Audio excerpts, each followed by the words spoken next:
네, 오늘 저에게 주신 하나님의 말씀은 욥기 34장입니다. 욥기 34장 1절에서 20절 말씀을 같이 보겠습니다. 욥기 34장 1절에서 20절 말씀, 제가 가진 성경의 793면에 있습니다. 네, 다 찾으신 줄 알고 같이 합독해서 올리도록 하겠습니다.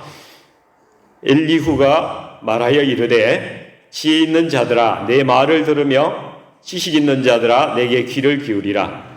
입이 음식물의 맛을 분별함 같이 귀가 말을 분별하나니 우리가 정의를 가려내고 무엇이 선한가 우리끼리 알아보자.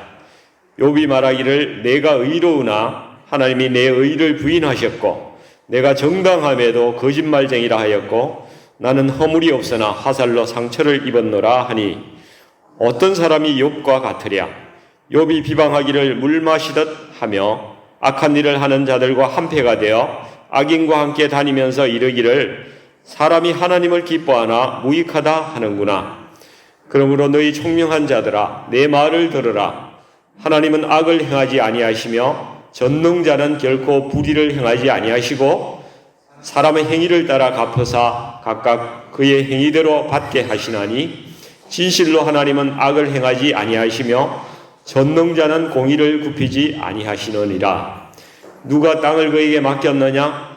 누가 온 세상을 그에게 맡겼느냐? 그가 만일 뜻을 정하시고 그의 영과 목숨을 거두실진대 모든 육체가 다 함께 죽으며 사람은 흙으로 돌아가리라. 만일 내가 총명이 있거든 이것을 들으며 내 말소리에 귀를 기울이라. 정의를 미워하시는 이시라면 어찌 그대를 다스리시겠느냐? 의롭고 전능하신 이를 그대가 정죄하겠느냐? 그는 왕에게라도 무용지물이라 하시며 지도자들에게라도 악하다 하시며 고관을 외모로 대하지 아니하시며 가난한 자들 앞에서 부자의 낯을 세워주지 아니하시나니 이는 그들이 다 그의 손으로 지으신 바가 됨이라. 그들은 한밤중에 순식간에 죽나니 백성은 떨며 사라지고 세력 있는 자도 사람의 손을 빌리지 않고 제거함을 당하느니라. 아멘. 네, 오늘 욥기 34장의 말씀을 가지고 욥의 의로움의 본질은 무엇입니까? 라는 제목으로 말씀을 나누고자 합니다.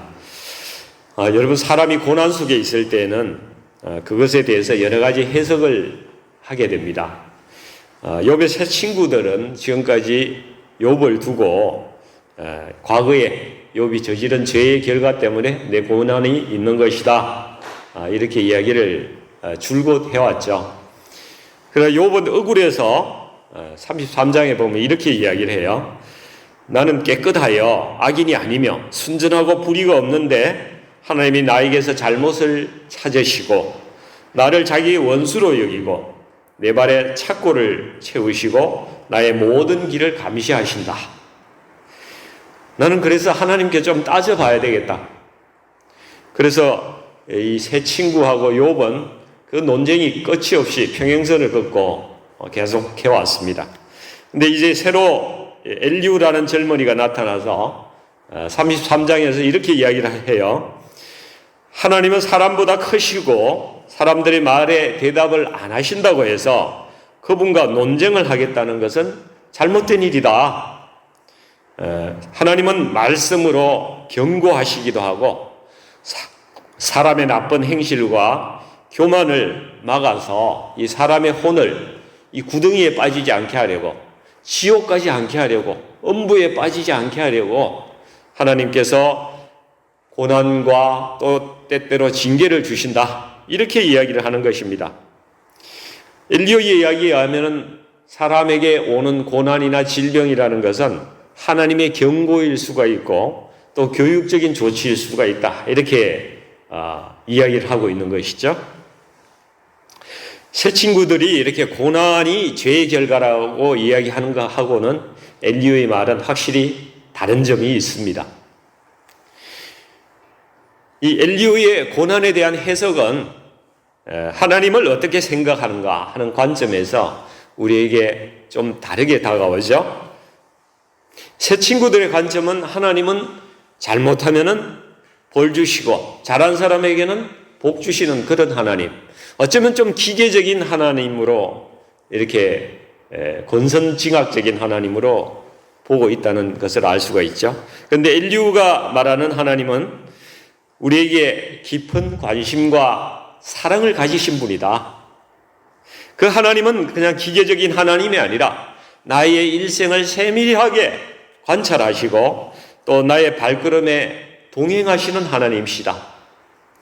우리가 부족해도 사랑하시고 넘어질 때는 이렇게 세워주시고 바른 길을 가게 하시고 때때로 우리에게 고난을 줘서 우리가 바른 길 가게 하셔서 주도적으로 나를 이끌어 가시는 그런 하나님.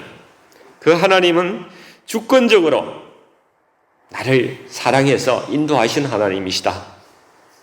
하나님은 바로 그런 분이시다. 엘리후가 하는 이야기는 이런 뜻으로 하나님을 이해할 수가 있는 것입니다. 그래서 엘리후가 한 이야기는 결코 틀린 이야기가 아닐 것입니다. 이렇게 욥의 세 친구와 엘리후의 관점이 조금씩 다른데요. 그래서 오늘 본문에 보면은 34장 4절에 엘리후가 이렇게 이야기하죠. 우리가 정의를 가려내고 무엇이 선한가 우리끼리 알아보자. 여기서 5절, 6절 말씀은 보면은 욥의 생각을 좀 알 수가 있어요. 5절에 보면 욥이 말하기를 내가 의로우나 하나님이 내 의를 부인하셨다고 이야기를 해요. 이것은 무슨 이야기인가 하면은 하나님께서 법정에서 판결을 하셨는데 욥이 어렵지 않다고 판결을 했다고 욥이 생각을 하는 거예요. 잘못 판결을 내리셨다는 것입니다. 그래서 억울한 고난을 욥이 받고 있는데 거기에다가 세 친구들이 욥을 거짓말쟁이라고 이야기를 하고 욥에게 화살을 갖다 쏘듯이 그 마음에 그렇게 상처를 주었다는 그런 이야기를 욥이 했다는 것입니다. 또 7절에서 9절까지 말씀을 보시면은 엘리후가 이런 욥의 생각에 대해서 자기 나름대로 평가를 내려요. 네가 하나님이 판결을 잘못했다고 하면서 하나님을 자꾸 비방을 하는데 하나님은 판결을 잘못하시는 분이 아니시다. 결코 불의를 행하시는 분이 아니시다. 욥아, 네가 악한 자들의 말과 같이 하나님을 네가 기쁘시게 해봐야 아무 유익이 없다 자꾸 이렇게 이야기하는데 내가 의롭게 살았는데 하나님께서 나에게 고난만 주시고 내가 이거 뭐야? 이런 식으로 욥이 이야기를 하고 있다는 것이죠. 거기에 대해서 그렇게 이야기해서는 안 된다. 이렇게 엘리후가 욥에게 이야기를 하고 있는 것입니다. 그래서 엘리후가 욥과 세 친구와 또 그 엘리후의 주장에 대해서 한번 뭐가 바른 건지 법정에서 시비를 가리듯이 한번 가려보자 이렇게 이야기를 하고 있는 것이에요. 그리고 10절 이후의 말씀을 쭉 보시면은요, 엘리후가 욥과 세 친구들에게 너희들도 총명하니까 한번 하나님에 대한 내 이야기를 좀 들어보고 하나님이 어떤 분이신지를 좀 깨달으라. 하나님의 정의가 무엇이고 공의가 무엇인지 그것을 좀 깨달으라. 이렇게 쭉 이야기를 하고 있습니다.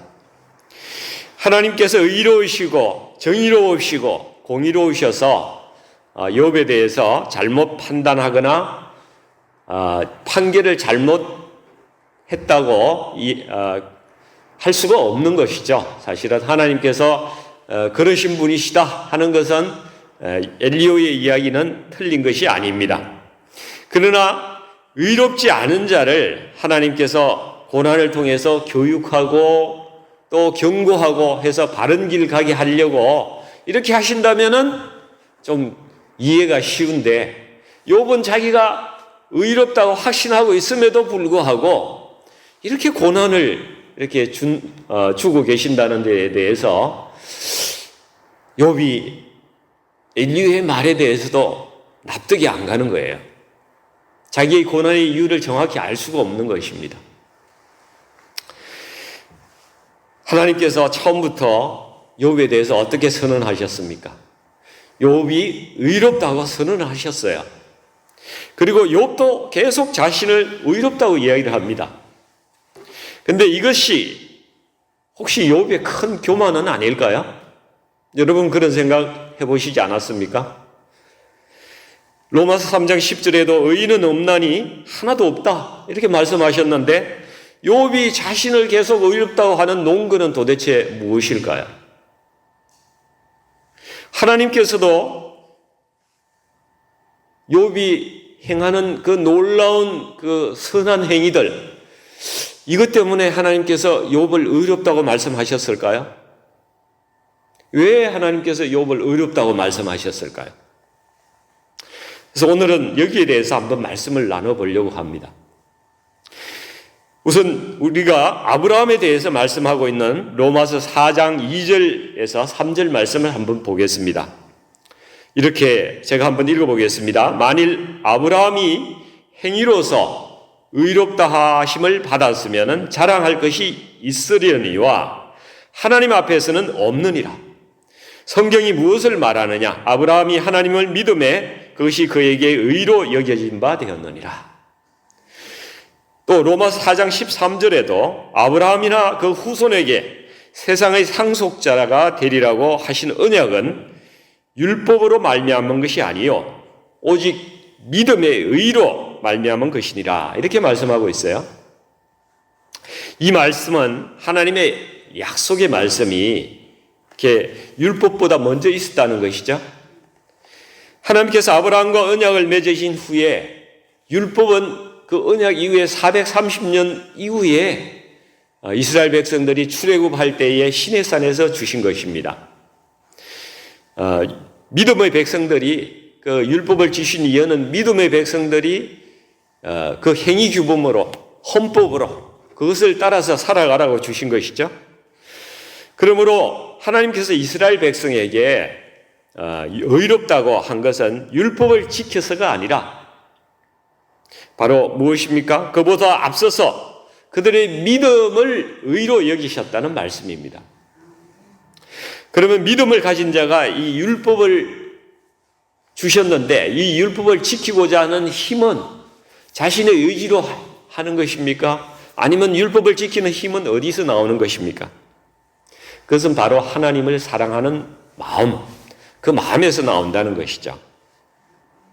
마찬가지로 욥이 자신의 공동체 내에서 많은 의로운 행위들을 했어요. 그 의로운 행위들을 할 수 있는 그 욥의 힘은 어디서 나온 것일까요? 그것도 욥이 하나님을 지극히 사랑하는 마음에서 나왔다는 것입니다. 구약의 말씀에서 원래부터 사람이 의롭게 되는 것은 믿음으로 말미암은 것이다. 이 사실을 이야기하고 있습니다. 이스라엘 백성에게 하나님을 믿는 믿음의 힘으로 사랑의 힘으로 거룩하게 살아가라고 주신 것이 율법이죠. 행위의 지침으로 주신 것입니다. 그러나 언제부턴가 사람들은 율법을 행함으로 의롭게 된다고 생각을 하기 시작한 것이죠. 그것으로 자기의 의를 계속 쌓으려고 했습니다. 율법을 잘 행하는 것이 구원의 길이라고 생각을 했다는 것이죠. 물론 이 생각은 사단이 준 생각입니다.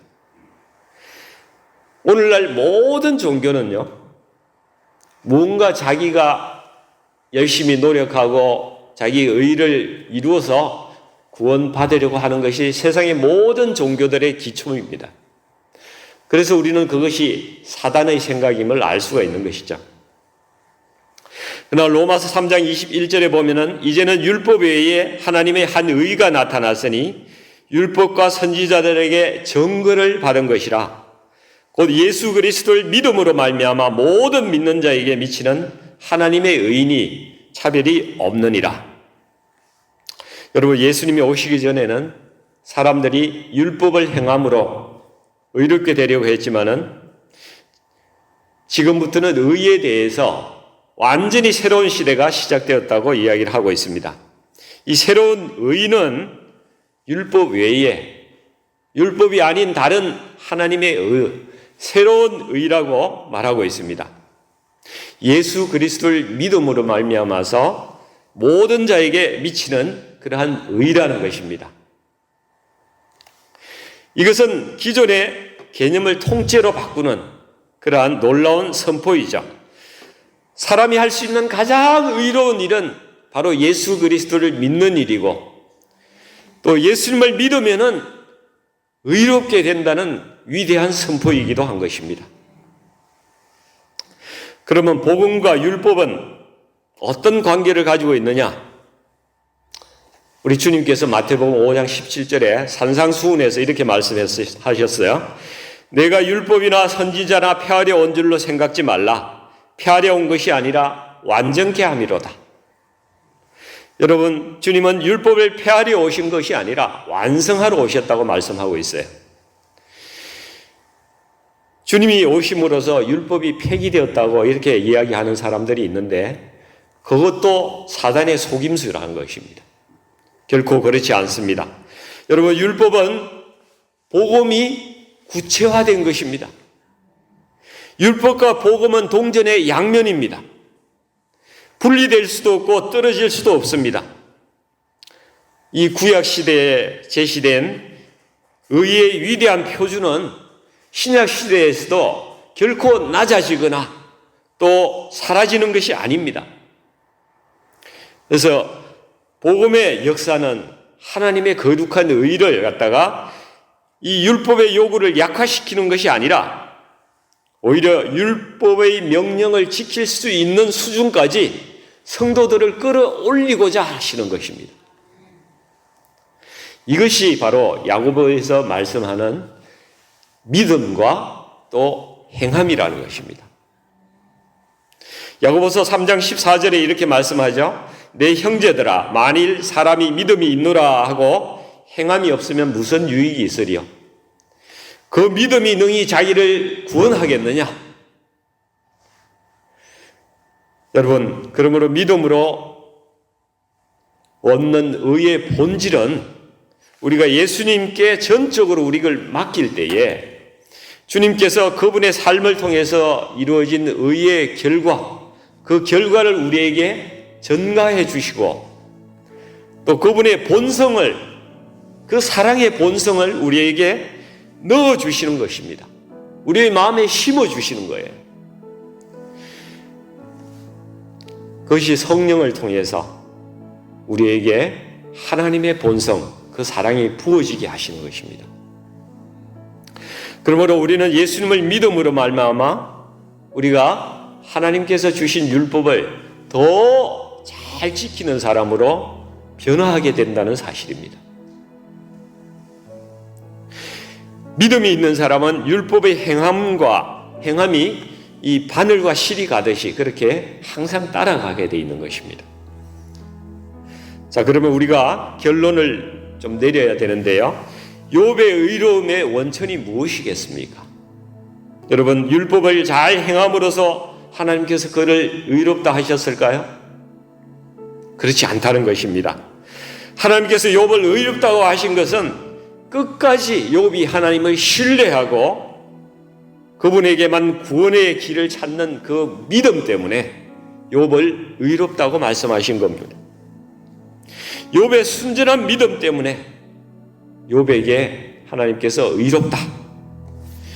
그리고 욥도 하나님을 믿는 그 믿음의 언약을 가진 자이기 때문에 자신을 의롭다고 주장을 한 거예요. 여러분, 욥이 행한 율법적인 많은 의로운 행위들도 그것은 욥의 타고난 본성 때문에 그런 것이 아니라 하나님께서 그 마음 가운데 부어주신 그 사랑의 본성, 하나님이 부어주신 그것으로 인하여 그가 그런 행위를 할 수 있었다는 것을 우리는 알아야 합니다. 인간은 모두 악하기 때문에 우리가 선행을 할 수 있는 능력이 없습니다. 욥이 하나님께서 부어주시는 그 절대적인 사랑의 본성으로 공동체에 그러한 사랑을 부은 것입니다.